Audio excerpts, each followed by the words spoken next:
एक बार फिर से आप सभी YouTube दर्शकों का आपके अपने स्टडी मेंटर YouTube चैनल पर हार्दिक स्वागत है। आज के वीडियो में हम आपके सामने लेके आए हैं आरपीएससी फर्स्ट ग्रेड में हिंदी विषय से संबंधित जितने भी 2013 से लेकर अब तक के एग्ज़ाम हुए हैं उनके जो क्वेश्चन पेपर हैं उनका सॉल्यूशन इस वीडियो में प्रस्तुत करेंगे। वीडियो पर अंत तक बने रहें और अगर आपने अभी तक चैनल को सब्सक्राइब नहीं किया है तो चैनल को भी सब्सक्राइब ज़रूर कर लें। इस वीडियो में हम आज बात करने वाले हैं हिंदी साहित्य का आदिकाल। आदिकाल से आपसे 5 क्वेश्चन जो हैं वो हर क्वेश्चन पेपर में पूछे गए हैं, तो इस बार भी 5 क्वेश्चन आपसे इस आदिकाल में पूछे जाएंगे। उन 5 क्वेश्चनों में से 3 या 4 क्वेश्चन आपको इस वीडियो से अवश्य देखने को मिलेंगे। इसमें हमने उन्हीं क्वेश्चनों को लिया है जो आरपीएससी में पूछे गए हैं। कई क्वेश्चन तो ऐसे हैं जो रिपीट होते रहते हैं और हम विस्तृत रूप से व्याख्या सहित उस क्वेश्चन को करेंगे तो हमारे और क्वेश्चन जो हैं वो भी तैयार हो जाएंगे। वीडियो पर अंत तक बने रहें, वीडियो को लाइक करें और अपने दोस्तों के साथ शेयर ज़रूर करें।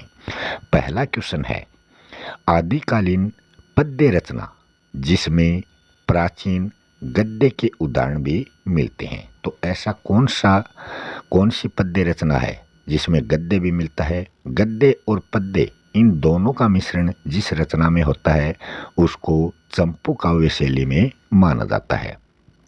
तो इसका सही जवाब हो जाएगा राउल वेली। तो यही क्या है? चंपू काव्य है। अब ये किसकी रचना है? तो ये रोड़ा कवि के द्वारा रचित ये रचना है। फिर हम बात करें भविष्यत कहा। ये 10वीं सदी में धनपाल द्वारा रचित एक रोमांटिक महाकाव्य है। तो इससे भी क्वेश्चन पूछा जा सकता है। भरतेश्वर बाहुबली रास ये शालिभद्र सूरी द्वारा रचित एक प्रकार का रास काव्य है। यह रास परंपरा की पहली रचना जो है वो भरतेश्वर बाहुबली रास मानी जाती है। गणपति चंद्र गुप्त जैसे विद्वान ने इसको भरतेश्वर बाहुबली रास को हिंदी के जो रचनाकार हैं कौन? शालिभद्र सूरी, उनको हिंदी का पहला कवि माना है। नेमिनाथ चरिऊ जो है ये हरिभद्र सूरी के द्वारा रचित रचना है। तो इस क्वेश्चन का सही जवाब होगा वो होगा राउल वेली। अब चलते हैं नेक्स्ट क्वेश्चन की ओर। नेक्स्ट क्वेश्चन की बात करें आदिकालीन रासो साहित्य की सामान्य प्रवृत्तियों और विषय वस्तु की दृष्टि से असत्य कथन कौन सा है? ये क्वेश्चन जो है ये हूबहू 2 बार रिपीट हो चुका है 2014 और 2016 के एग्जाम में। तो इसका जो चारों ऑप्शनों में सही जो आंसर है वो है ऑप्शन ग, व्यापक राष्ट्रीयता की भावना। तो ये ऑप्शन इसका असत्य है क्योंकि आदिकालीन रासो साहित्य की सामान्य प्रवृत्ति में जो राष्ट्रीयता की भावना थी वो बिल्कुल भी व्यापक नहीं थी, वो थी संकुचित। बाकी के 3 ऑप्शन इसमें सही हैं। और इसकी और हम बात करें इसकी श्रृंगार व वीर रस का एक साथ चित्रण जो है ये आदिकालीन रासो साहित्य में किया गया है। राष्ट्र प्रेम के सुंदर चित्रण का रासो काव्य में हमें अभाव देखने को मिलता है। नेक्स्ट क्वेश्चन है आदिकालीन भाषा को पुरानी हिंदी नाम किसने दिया है? तो ये दिया है चंद्रधर शर्मा गुलेरी ने। और हजारी प्रसाद द्विवेदी ने आदिकाल को आदिकाल नाम दिया है। अगला क्वेश्चन है अपभ्रंश का वाल्मीकि किसे कहा गया है? ये क्वेश्चन कई बार पूछा जा चुका है। तो स्वयंभू को अपभ्रंश का वाल्मीकि कहा जाता है। इनकी रामायण कथा पर आधारित एक रचना है जिसका नाम है पौम चरिऊ। पुष्पदंत जो हैं इनको अपभ्रंश का भवभूति भी कहा जाता है। ऑप्शन क की यहाँ बात हो रही है। और ये जो इन्होंने जिस रचना उसका निर्माण किया, उस रचना का नाम है महापुराण। शिव सिंह सेंगर ने पुष्पदंत को हिंदी का पहला कवि माना है। तो ये इनसे संबंधित इम्पोर्टेंट फैक्ट है। हेमचंद्र जो ऑप्शन गए वाला है, इनकी रचना का नाम शब्दानुशासन माना गया है। अगला क्वेश्चन है, हिंदी साहित्य का आरंभ 693 ईस्वी से किसने माना है, ये आपको बताना है। तो यहाँ तीनों ऑप्शनों में हम बात करें तो यहाँ राम कुमार वर्मा जो है ये इसका सही जवाब हो जाएगा। राम कुमार वर्मा ने हिंदी साहित्य की शुरुआत 693 ईस्वी से मानी है। रामचंद्र शुक्ल ने इसकी शुरुआत जो मानी है वो 1050 विक्रमी संवत से मानी है। हजारी प्रसाद द्विवेदी ने 1000 ईस्वी से मानी है और डॉक्टर नगेंद्र सिंह ने 7वीं सदी के मध्य से आदिकाल की शुरुआत मानी है।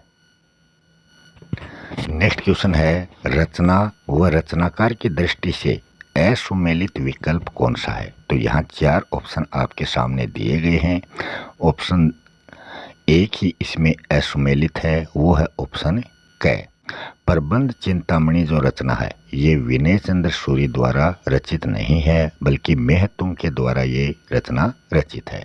बाकी तीनों ऑप्शन जो हैं ये सुमेलित हैं। ये ऑप्शन आपको याद रखने हैं, यहाँ से भी क्वेश्चन पूछा जा सकता है। यह क्वेश्चन भी 2 बार ऐसा का ऐसा रिपीट हो चुका है। आदिकाल को सिद्ध सामंत काल किसने कहा है। तो ये 2016 और 2020 की जो आरपीएससी फर्स्ट ग्रेड की एग्ज़ाम हुई हैं उनमें ये क्वेश्चन पूछा जा चुका है। तो इसका सही जवाब होगा राहुल सांकृत्यायन ने। इन्होंने आदिकाल को सिद्ध सामंत काल कहा है और राहुल सांकृत्यायन को हिंदी का पहला कवि जो है राहुल सांकृत्यायन जो है वो हिंदी का पहला कवि किसे घोषित करते हैं, वो कहते हैं सरहपाद को। उन्होंने कहा कि सरहपाद हिंदी का पहला कवि है। डॉक्टर रामकुमार वर्मा ने आदिकाल को 2 भागों में बांटा है, चारण काल और संधि काल। महावीर प्रसाद द्विवेदी ने आदिकाल को बीज वपन काल की संज्ञा दी है। मिश्र बंधुओं ने आदिकाल को आरंभिक काल की रचना मतलब आरंभिक काल इसको नाम दिया है। अगला क्वेश्चन भी 2 बार रिपीट हो चुका है। पृथ्वीराज रासो को प्रमाणिक ग्रंथ किसने माना है। ये भी 2016 और 2020 में रिपीट हुआ क्वेश्चन है। सही जवाब हो जाएगा श्याम सुंदर दास ने। इन्होंने पृथ्वीराज रासो को प्रमाणिक माना है। इनके अलावा प्रमाणिक मानने वाले मिश्र बंधु, colonel James Tod, Mohanlal Vishnulal Pandya, इन्होंने भी इस रचना को प्रमाणिक माना है। इस रचना को अप्रमाणिक मानने वालों में रामचंद्र शुक्ल हैं, गौरीशंकर हीराचंद ओझा हैं। इनके अलावा श्यामल दास, मुंशी देवी प्रसाद, इन्होंने इस रचना को अप्रमाणिक माना है। तो श्याम सुंदर दास ने तो प्रमाणिक माना है और श्यामल दास, ये आपको याद रखना है, ये है श्यामल दास। श्यामल दास ने अप्रमाणिक और श्याम सुंदर दास ने इसको प्रमाणिक रचना माना है। घटनाओं व संवंतों को बिल्कुल भाटों की कल्पना जो है वो किस किसने मानी है। तो यहाँ हम बात करें रामचंद्र शुक्ल और गौरीशंकर हीराचंद ओझा ने मानी है। और इस रचना को अर्ध प्रमाणिक जो है वो किसने माना है, ऐसा भी क्वेश्चन पूछ सकते हैं। तो हजारी प्रसाद द्विवेदी, सुनीति कुमार चटर्जी, मुनि जिन विजय, इन्होंने इस रचना को अर्ध प्रमाणिक रचना माना है। अगला क्वेश्चन है, बिसलदेव रासो की नायिका का नाम आपको बताना है। तो यहाँ 4 ऑप्शनों में ऑप्शन क जो है यही इसका सही जवाब है। राजमती जो है ये बिसलदेव रासो की नायिका है। बिसलदेव रासो का रचनाकाल 1212 विक्रमी संवत है और ये 4 खंडों में प्रकाशित रचना है। अगर इसकी रचयिता की बात करें तो नरपति नालय जो हैं ये इसके रचनाकार हैं और बिसलदेव रासो एक प्रकार का श्रृंगारी काव्य है। बिसलदेव रासो जो रचना है ये 12 शैली में रचित रचना है। और हम बात करें मोतीलाल मेनारिया ने बिसलदेव रासो का जो रचना काल माना है वो 16वीं सदी माना है। तो 16वीं सदी इसका रचना काल मोतीलाल मेनारिया ने माना है। नेक्स्ट क्वेश्चन है, मैं हिंदुस्तान की तूती हूँ, अगर तुम वास्तव में जानना चाहते हो तो हिंदवी से पूछो। ये कथन पूछा है किसका है? तो ये कथन जो है ये अमीर खुसरो का माना जाता है। अमीर खुसरो के मूल नाम की बात करें तो इनका मूल नाम अब्दुल हसन है। इन्होंने अपने गुरु की मौत पर कहा था, गोरी सोवे सेज पर अपने मुख पर डाले केस। तो इनके गुरु थे निजामुद्दीन औलिया, उनके देहांत पर इन्होंने ये बात कही थी। अगला क्वेश्चन है, विद्यापति की रचना जो है कीर्तिलता, उसकी भाषा पूछी है। तो इस रचना की जो भाषा है वो है अवट भाषा। और मैथिल जो भाषा है ये पदावली की जो रचना है उसकी मानी जाती है।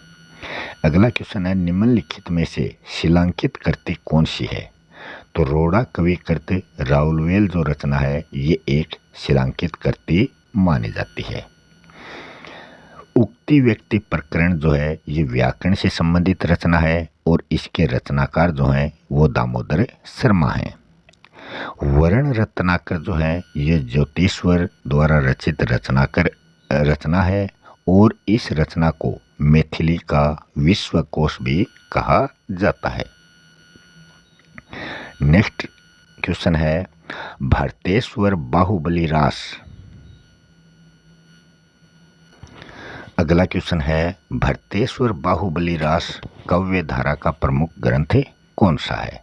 तो यहाँ चारों ऑप्शनों में बात करें तो यह जैन साहित्य से संबंधित प्रमुख ग्रंथ है। फिर सिद्ध साहित्य से प्रमुख ग्रंथ की बात करें तो वो है दोहा कोश, चर्यापद और योगचर्या। ये सिद्ध साहित्य से संबंधित ग्रंथ हैं। नाथ साहित्य से संबंधित ग्रंथों की हम बात करें तो इसमें सिद्ध सिद्धांत पद्धति, गोरखबानी, प्राण, सांकली। नेक्स्ट क्वेश्चन है, निम्नलिखित में से असत्य कथन आपको पहचानना है। तो यहाँ चार ऑप्शन हैं, उनमें से असत्य कथन कौन सा है? तो इसमें हम बात करें तो वर्ण रत्नाकर में काव्य शास्त्रीय तत्वों का विवेचन है, यही कथन असत्य है। बाकी तीनों कथन सत्य हैं। ये कथन भी आपको वीडियो को पॉज करके पढ़ने चाहिए, यहाँ से भी क्वेश्चन पूछा जा सकता है। अगला क्वेश्चन है, आदिकालीन साहित्य से संबंधित असत्य कथन कौन सा है?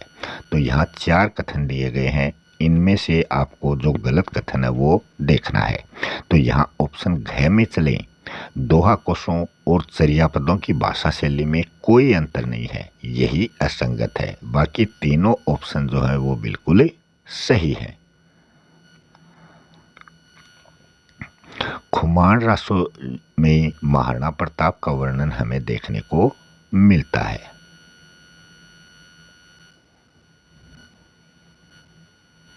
नेक्स्ट क्वेश्चन है, हिंदी साहित्य इतिहास से संबंधित ग्रंथ में 693 ईस्वी से लेकर 1693 ईस्वी तक की कालावधि जो है वो किसमें समाहित है?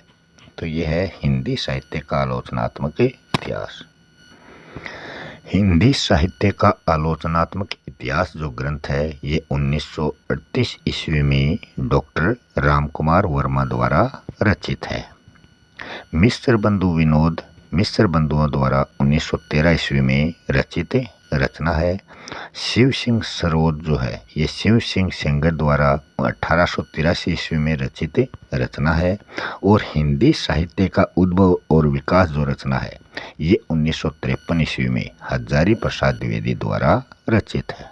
क्वेश्चन है, निम्नलिखित में से सत्य कथन कौन सा नहीं है? यहाँ चार कथन दिए गए हैं, इनमें से एक कथन जो है वो गलत है। ऑप्शन ग जो है ये गलत कथन है। नाथ सिद्धों की वाम मार्गी भोग प्रधान योग साधना के पक्षधर थे। तो ये बिल्कुल गलत कथन है। बाकी तीनों कथन जो हैं ये इसमें सही हैं। सिद्धों की कुल संख्या की अगर हम बात करें तो सिद्धों की कुल संख्या 84 और नाथों की संख्या 9 है। अगला क्वेश्चन है, हिंदी साहित्य के इतिहास का काल विभाजन सबसे पहले किसने किया था? इन 4 ऑप्शनों में से आपको बताना है। तो गार्सा दत्तोसी ने सबसे पहले हिंदी साहित्य इतिहास का काल विभाजन किया था। इनका जो प्रथम भाग था वो 1839 ईस्वी में प्रकाशित हुआ और दूसरा भाग 1847 ईस्वी में प्रकाशित हुआ। शिव सिंह सेंगर ने शिव सिंह सरोज जो कृति थी उसकी रचना 1883 ईस्वी में की थी।